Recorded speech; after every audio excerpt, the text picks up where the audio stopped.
தீபு, உங்க அப்பா ஏதோ பைக் சாவி வேணும்னு கேட்டு மெசேஜ் அனுப்பிச்சிருக்காரு வாட்ஸ்அப்ல. ஓ, அதையே நீ இப்பதான் பாக்குறியா? எங்க அப்பா மெசேஜ் அனுப்பிச்சு 2 வாரம் ஆகுது. நீ அதையே இப்பதான் பாக்குற. தானா வந்து மாட்டேன்னு சொல்லி சமாளிக்கிறது. நான் தான் வாட்ஸ்அப்பே பார்க்க மாட்டேன் தெரியல. அப்புறம் வாட்ஸ்அப்ல அனுப்பிச்சா நான் அடி பார்ப்பேன். ஓ அப்படியா? சரி சரி, போ போ போ போ.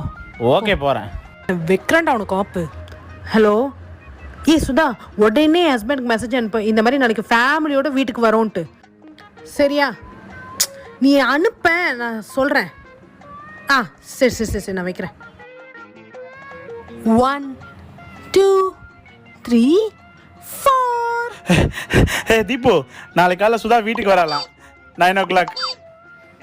நீ எதுல பார்த்த? வாட்ஸ்அப்ல. ஓடு ஓடு ஓடு ஓடு ஓடு ஓடு ஓடு, நீ நடத்த இடம் சேரு வர்ற நிக்காமலே ஓடு.